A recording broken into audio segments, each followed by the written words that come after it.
नमस्कार, news blast में आप सभी का स्वागत है। आपके साथ मैं हूं मेघा कौशिक और चलिए खबरों की शुरुआत करते हैं। पंजाब विधानसभा चुनाव में दिखेगी राजस्थान की झलक। मुख्यमंत्री गहलोत करेंगे पंजाब में कांग्रेस का प्रचार। कांग्रेस ने मुख्यमंत्री गहलोत को बनाया है स्टार प्रचारक। सचिन पायलट और हरीश चौधरी के भी सूची में नाम हैं। हालांकि चौधरी ने बतौर प्रभारी पहले से संभाल रखा है जिम्मा। प्रदेश से अन्य नेता भी जुटे हैं पंजाब चुनाव प्रचार में। तो आपको बता दें, स्टार प्रचारकों की लिस्ट जारी हो गई है और उसमें अब राजस्थान की झलक भी देखने को मिलेगी।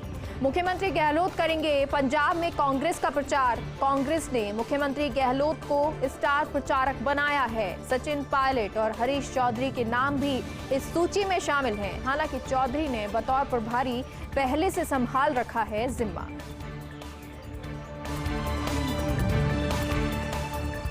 ख्वाजा मोइनुद्दीन चिश्ती की 810वां उर्स परवान पर। उर्स के बीच आज जुम्मे की बड़ी नमाज में जुटे हजारों जायरीन। दरगाह से लेकर धान मंडी तक बैठे नमाजियों ने नमाज अदा की।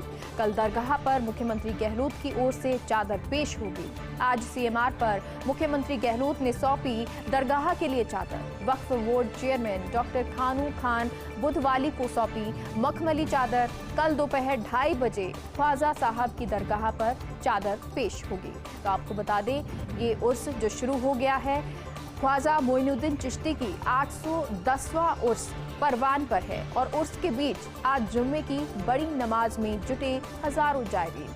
दरगाह से लेकर धान मंडी तक बैठे नमाजियों ने नमाज अदा की। कल दरगाह पर मुख्यमंत्री गहलोत की ओर से चादर पेश होगी और आज सीएमआर पर मुख्यमंत्री गहलोत ने सौंपी दरगाह के लिए चादर। वक्फ बोर्ड चेयरमैन डॉक्टर खानू खान बुधवाली को ये मखमली चादर सौंपी है और कल दोपहर 2:30 बजे ख्वाजा साहब की दरगाह पर चादर पेश की जाएगी।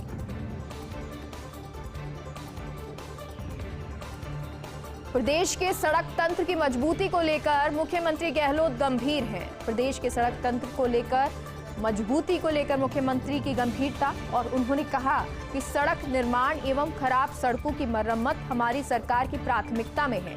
निर्देश दिए कि अधिकारी गुणवत्ता से कोई समझौता नहीं करें। वरिष्ठ अभियंता फील्ड में जाकर निर्माण कार्यों की गुणवत्ता जांच करें। नॉन पैचेबल सड़कों का कार्य प्राथमिकता से करने के निर्देश दिए हैं।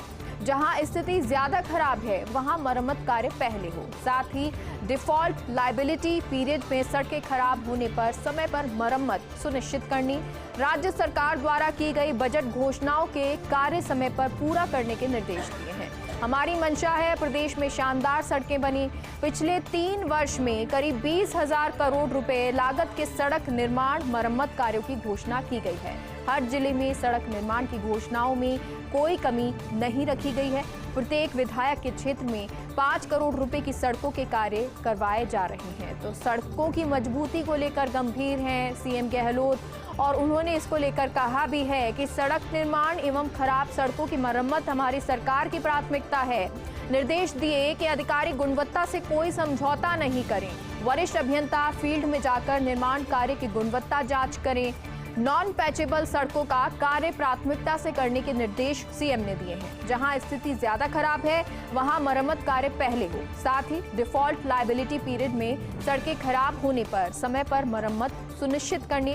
राज्य सरकार द्वारा की गई बजट घोषणाओं के कार्य समय पर पूरा करने के निर्देश दिए हैं। हमारी मंशा है प्रदेश में शानदार सड़कें बनी। पिछले 3 वर्ष के करीब 20,000 करोड़ रुपए लागत के सड़क निर्माण मरम्मत कार्य की घोषणा की गई। हर जिले में सड़क निर्माण की घोषणाओं में कोई कमी नहीं रखी गई है। प्रत्येक विधायक के क्षेत्र में 5 करोड़ रुपए की सड़कों के कार्य करवाए जा रहे हैं।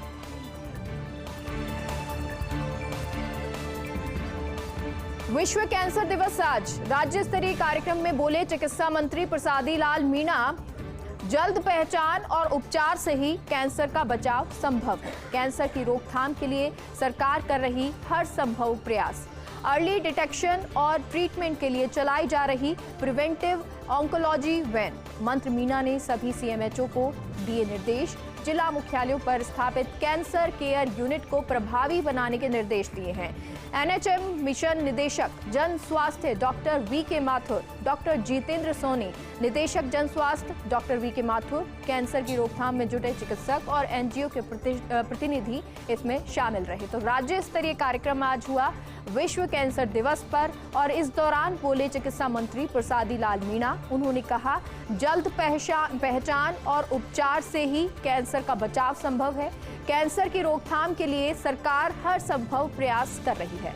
अर्ली डिटेक्शन और ट्रीटमेंट की चलाई जा रही है प्रिवेंटिव ऑन्कोलॉजी वैन। मंत्री मीणा ने सभी सीएमएचओ को निर्देश दिए, जिला मुख्यालय पर स्थापित कैंसर केयर यूनिट को प्रभावी बनाने के दिए हैं ये निर्देश। एनएचएम मिशन निदेशक डॉक्टर जितेंद्र सोनी, निदेशक जन स्वास्थ्य डॉक्टर वी.के. माथुर, कैंसर की रोकथाम में जुटे चिकित्सक और एनजीओ के प्रतिनिधि इस दौरान शामिल रहे।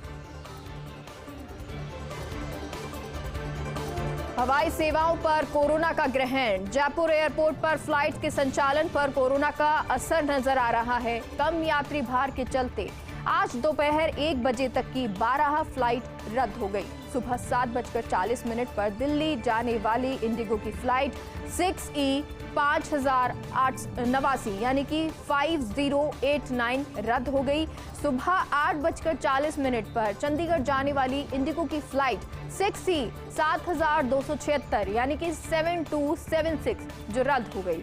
सुबह 8:50 पर लखनऊ जाने वाली इंडिगो की फ्लाइट 6E 7319 रद्द हो गई। वहीं सुबह 9:05 पर कोलकाता जाने वाली गो फर्स्ट की फ्लाइट G8 703 भी रद्द हुई। सुबह 9:55 पर चेन्नई जाने वाली इंडिगो की फ्लाइट 6E 569 रद्द हुई है। वहीं सुबह 10:25 पर मुंबई जाने वाली एयर एशिया की फ्लाइट I5942 भी रद्द हुई है। सुबह 11:20 पर अहमदाबाद जाने वाली गो फर्स्ट की फ्लाइट G8 1703 भी रद्द हुई है। वहीं सुबह 11:55 पर उदयपुर जाने वाली स्पाइस जेट की फ्लाइट SG 337 भी रद्द हुई है। दोपहर की बात करें, क्योंकि एक लंबी फहरिस्त है जो फ्लाइट्स लगातार रद्द हो रही हैं कोरोना काल में, कोरोना की वजह से, कम यात्री भार की वजह से। तो ऐसी ही फ्लाइट्स के नाम आपको बता रहे हैं। दोपहर को 12:25 पर चेन्नई की एयर एशिया की फ्लाइट I51229 रद्द हो गई। तो वहीं दोपहर 12:30 बजे सिलीगुड़ी जाने वाली स्पाइस जेट की फ्लाइट SG 4493 भी रद्द हो गई है। दोपहर 12:40 पर अहमदाबाद जाने वाली इंडिगो की फ्लाइट 6E 7273 भी रद्द हुई है। दोपहर 1:20 पर हैदराबाद जाने वाली गो फर्स्ट की फ्लाइट G8 506 भी रद्द हो गई है। तो ये फ्लाइट जो रद्द हुई हैं, इन फ्लाइट्स के नाम आपको बता रहे हैं। और क्योंकि लगभग ये फ्लाइट्स जो दोपहर तक होती हैं वो सभी फ्लाइट्स रद्द हो जाती हैं कोरोना की वजह से, कम यात्री भार की वजह से।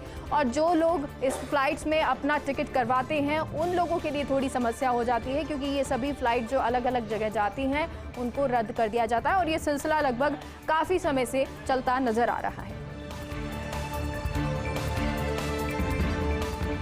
PCCF HoFF doctor DN Pande की बड़ी उपलब्धि। डॉक्टर पांडे के आयुर्वेद के ज्ञान को मिली नई पहचान। आयुष मंत्रालय ने देश के 50 विशेषज्ञों में शामिल किया।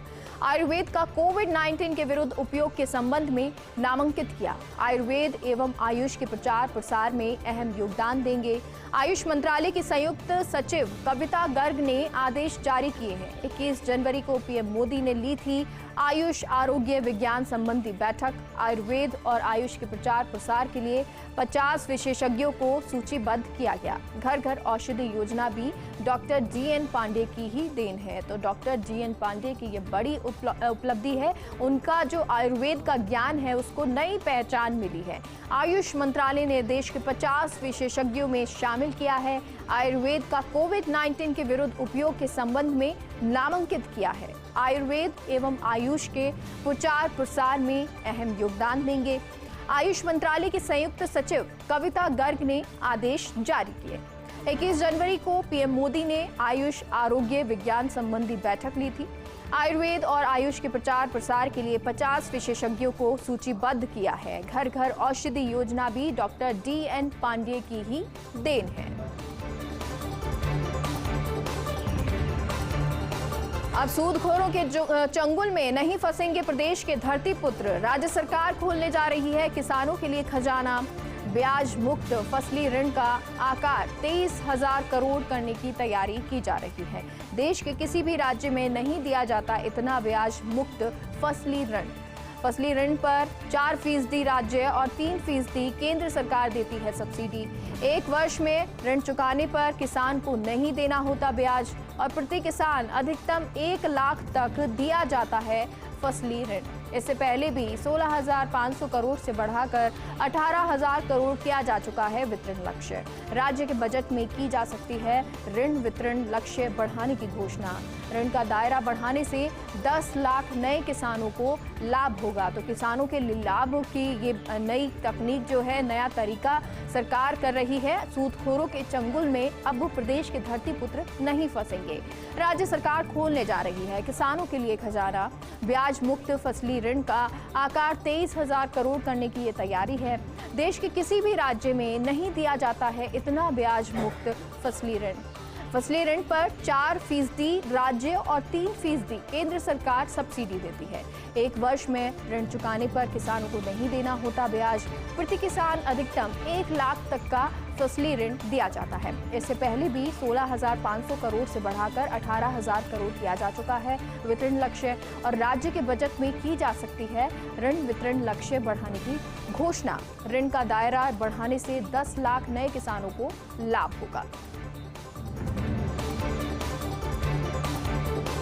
जयपुर में अवैध अतिक्रमणों के खिलाफ जेडीए की कार्रवाई। तो जेडीए की कार्रवाई नजर आई है। प्रदेश प्रवर्तन दस्ते ने बोयतावाला नींदड़ रोड पर 13 दुकानों को ध्वस्त किया है। प्रवर्तन दस्ते ने पिछले वर्ष 25 दिसंबर को भी कार्रवाई की थी और इसके बावजूद दोबारा किया गया दुकानों का निर्माण। अजमेर रोड पर ग्राम जयसिंहपुरा में भी की गई कार्रवाई। जेडीए ने करीब 9 बीघा निजी खातेदारी भूमि पर प्रयास था और कमला रेजिडेंसी के नाम से अवैध कॉलोनी बसाने का प्रयास किया गया था। प्रवर्तन दस्ते ने कॉलोनी के लिए किए निर्माण को ध्वस्त किया है। ग्राम चोमू चंदा रिसोर्ट के पास भी अवैध बनी 7 दुकानों को सील किया है। डिग्गी रोड LNT मार्ग पर 9 बीघा निजी खातेदारी जमीन पर बसाई जा रही थी कॉलोनी। अरिहंत विहार के नाम से बसाई जा रही थी अवैध कॉलोनी। अवैध कॉलोनी के लिए किए गए निर्माण ध्वस्त किए गए हैं। 27 जनवरी 2022 के बाद आज फिर जेडीए दस्ते ने दोबारा कार्रवाई की है।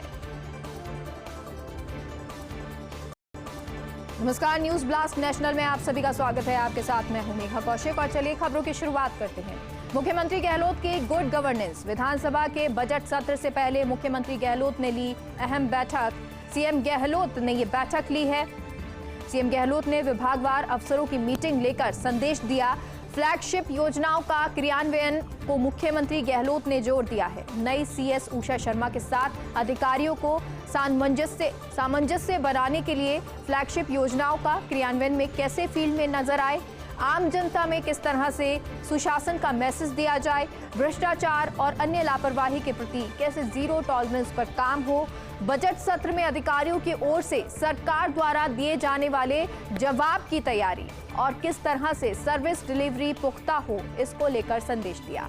मुख्य सचिव उषा शर्मा की मौजूदगी में सभी अतिरिक्त मुख्य सचिव, प्रमुख सचिव और अन्य अधिकारियों के साथ विभागवार समीक्षा हुई। तो आज ये समीक्षा बैठक, इस बैठक में कई महत्वपूर्ण चीजें हुई। फ्लैगशिप योजनाओं का क्रियान्वयन को मुख्यमंत्री गहलोत ने जोर दिया है।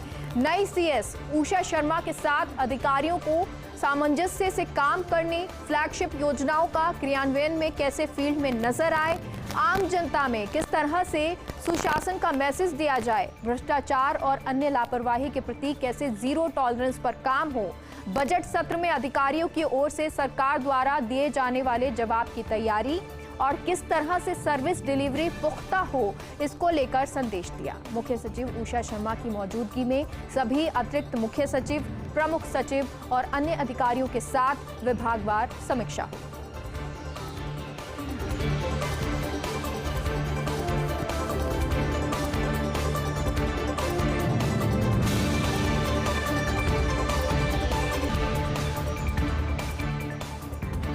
रीट भर भर्ती परीक्षा में कथित धांधली प्रकरण मामले के 4 आरोपियों को आज गंगापुर न्यायालय में पेश किया गया। एसओजी टीम ने आरोपियों को कोर्ट में पेश किया। भजनलाल, रामकृपाल और उदय राम को पेश किया गया। इसके साथ ही परीक्षा कोऑर्डिनेटर प्रदीप पाराशर को भी पेश किया गया। आरोपियों को पुलिस टीम जयपुर से लेकर पहुंची थी गंगापुर। न्यायालय ने 3 आरोपियों को 8 फरवरी तक सौंपा पुलिस रिमांड पर। आरोपी उदयराम, रामकृपाल और प्रदीप पाराशर को सौंपा पुलिस रिमांड पर, जबकि चौथे आरोपी भजनलाल बिश्नोई को भेजा गया है जेल। तो आज एसओजी ने कोर्ट में ले जाकर कोर्ट में पेशी थी, कोर्ट में ले गए। एसओजी की टीम जो है वो 4 आरोपियों को कोर्ट में उन्होंने पेश किया। भजनलाल, रामकृपाल, उदयराम को पेश किया गया। इसके साथ ही परीक्षा कोऑर्डिनेटर प्रदीप पाराशर को भी पेश किया गया। आरोपियों को पुलिस टीम जयपुर से लेकर पहुंची थी गंगापुर। न्यायालय ने 3 आरोपियों को 8 फरवरी तक सौंपा पुलिस रिमांड पर। आरोपी उदयराम, रामकृपाल और प्रदीप पाराशर को सौंपा पुलिस रिमांड पर, जबकि चौथे आरोपी भजनलाल बिश्नोई को जेल भेजा गया। यूपी चुनाव को लेकर पीएम मोदी की वर्चुअल रैली। पश्चिमी यूपी के वोटर्स से पीएम मोदी का संवाद।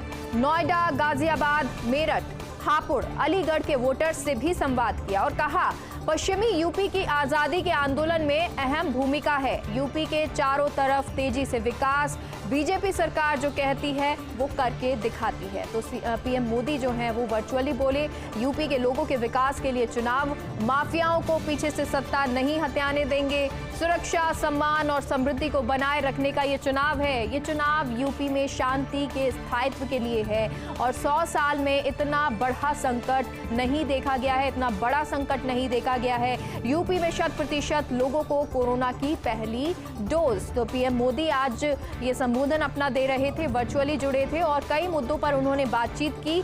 वर्चुअली रैली, पश्चिमी यूपी के वोटर्स से पीएम मोदी का ये संवाद। नोएडा, गाजियाबाद, मेरठ, हापुड़, अलीगढ़ के वोटर्स से संवाद किया।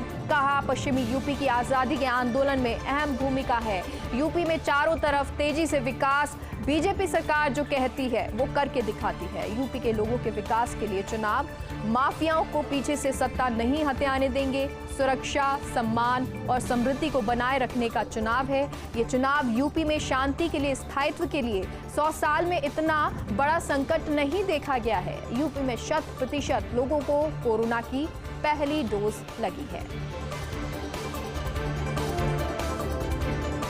गोरखपुर में सीएम योगी का संबोधन और उन्होंने कहा 6 फरवरी को संकल्प पत्र जारी करेगी भाजपा। संकल्प पत्र यूपी के विकास को समर्पित होगा।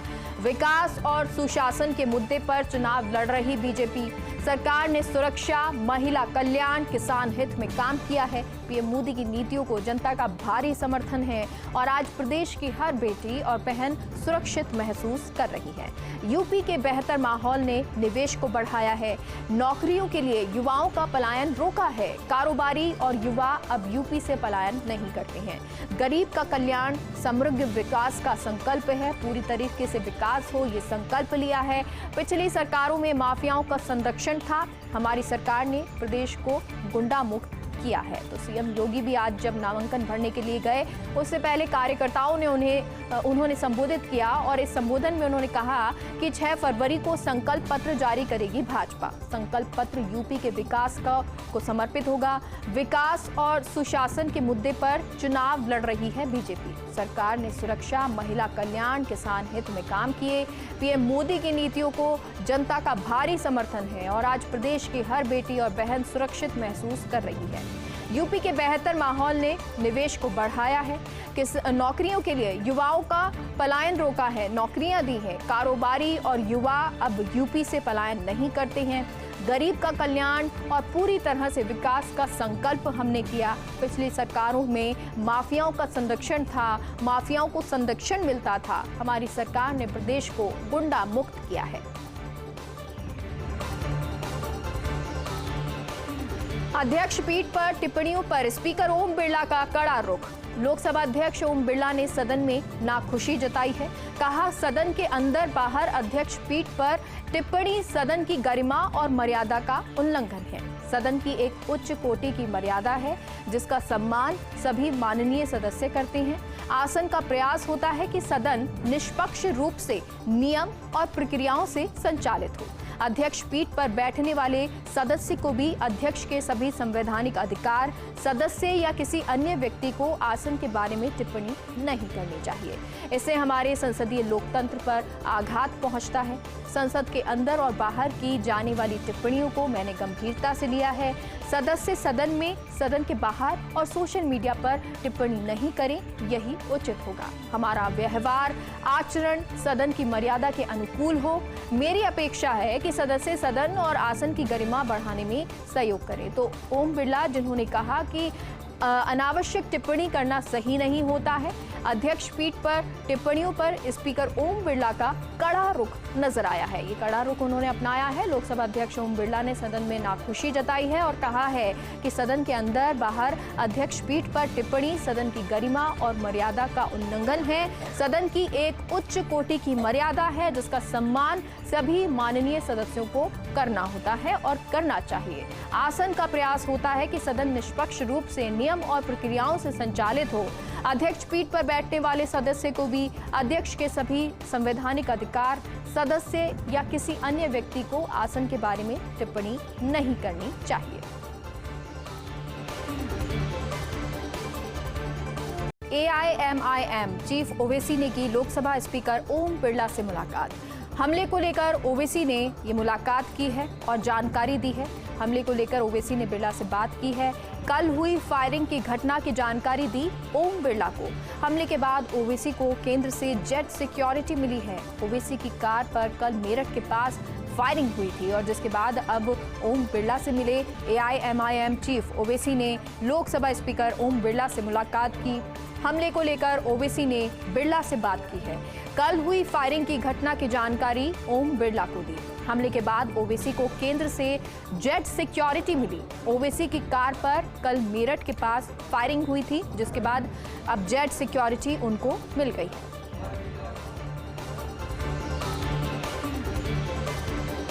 पॉर्न फिल्म रैकेट मामले में अभिनेत्री शर्लिन चोपड़ा को राहत मिली है। सुप्रीम कोर्ट की खंडपीठ ने सुनवाई करते हुए अंतरिम राहत दी है। जस्टिस विनीत सरन, जस्टिस अनिरुद्ध बोस की खंडपीठ में ये सुनवाई हुई। मुंबई हाईकोर्ट के आदेश को चुनौती देते हुए शर्लिन चोपड़ा ने दायर की थी याचिका। शर्लिन की तरफ से अधिवक्ता सुनील फर्नांडिस पेश हुए। सुप्रीम कोर्ट ने महाराष्ट्र सरकार को नोटिस जारी कर जवाब मांगा है। तो राहत मिली है लेकिन जवाब भी मांगा गया है। पॉर्न फिल्म रैकेट मामले में अभिनेत्री शर्लिन चोपड़ा को राहत मिली है।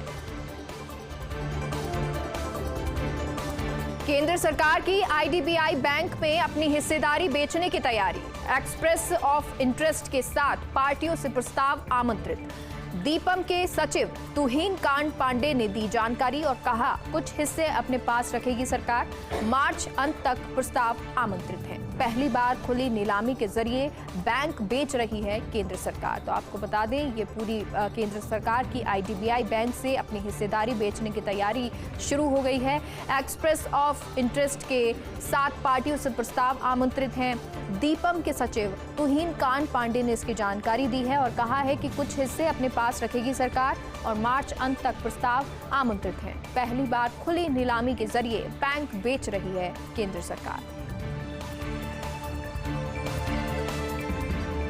राज्यपाल के संपर्क में रहोगे तो ठीक से काम नहीं कर पाओगे। मुख्यमंत्री ममता बनर्जी ने सार्वजनिक कार्यक्रम में SP से कहा।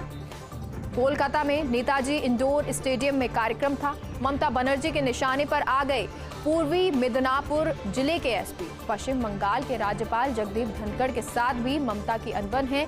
अनबन जो राज्यपाल के साथ है और उसके बाद SP को कहा उन्होंने कि राज्यपाल के संपर्क में रहोगे तो ठीक से काम नहीं कर पाओगे। मुख्यमंत्री ममता बनर्जी ने सार्वजनिक कार्यक्रम में SP से ये कहा। कोलकाता में नेताजी इंडोर स्टेडियम में था कार्यक्रम। ममता बनर्जी के निशाने पर पूर्वी मिदनापुर जिले के SP आ गए। पश्चिम बंगाल के राज्यपाल जगदीप धनखड़ के साथ भी ममता की अनबन चल रही है। कोविड से मौतों की संख्या के मामले में भारत तीसरा देश। 9 लाख के करीब लोगों की मौत के साथ अमेरिका पहले नंबर पर है। वहीं करीब से ज्यादा लोगों की मौत के साथ दूसरे नंबर पर ब्राजील है। 5 लाख से ज्यादा मौतों की साथ भारत का नंबर तीसरा है, रूस चौथा है। वहीं कोविड से मरने वालों की संख्या भारत में भी ज्यादा है। और वहीं ऐसे ही मैक्सिको 5वें स्थान पर है। भारतीय चिकित्सा अनुसंधान परिषद यानी ICMR के आंकड़े ओमिक्रॉन से मरने वाले 10% लोगों ने लगवाए थे दोनों टीके, 22% लोगों ने टीके नहीं लगवाए थे या उनका आंशिक टीकाकरण हुआ। मरने वालों में से ज्यादातर लोगों ने लगवा लिया था पहला टीका। 3 से 4% ओमिक्रॉन संक्रमित लोग हुए थे अस्पताल में भर्ती। लोकसभा में केंद्रीय मंत्री पीयूष गोयल का बयान। AIMIM चीफ ओवैसी पर हुए हमले को लेकर बयान दिया और कहा, ओवैसी पर हुए हमले की निंदा करता हूं। भगवान का शुक्र है ओवैसी सही सलामत है। भगवान ओवैसी को लंबी उम्र प्रदान करें। ओवैसी पर हुए हमले के मामले में कार्रवाई हुई है। अमित शाह सोमवार को देंगे ओवैसी पर हुए हमले पर जवाब। लोकसभा में AIMIM चीफ असदुद्दीन ओवैसी का बयान और उन्होंने कहा कि चरमपंथ के बढ़ने से देश को नुकसान होगा। कट्टरता से देश को नुकसान, युवाओं को कौन बहका रहा है, ये भी कहा। इस तरह से राजनीति नहीं होनी चाहिए, देश गलत दिशा में जा रहा है। कौन लोग हैं जिन्हें बैलेट पर भरोसा नहीं, जो गोली पर भरोसा करते हैं। सांसद पर हमला करने वालों पर UAPA क्यों नहीं लगाया। मैं मौत से डरने वाला नहीं हूं, इस नफरत को रोकना चाहिए। मुझे Z श्रेणी की सुरक्षा बिल्कुल नहीं चाहिए। मैं घुटन की जिंदगी नहीं गुजार सकता। मुझे जिंदा रहना, अपनी आवाज उठाना है। तो असदुद्दीन ओवैसी ने कहा है और उन्होंने कहा है कि मुझे इस तरह की जिंदगी नहीं चाहिए, Z+ सुरक्षा नहीं चाहिए। लोकसभा में AIMIM चीफ असदुद्दीन ओवैसी का बयान और उन्होंने कहा कि चरमपंथ के बढ़ने से देश को नुकसान होगा।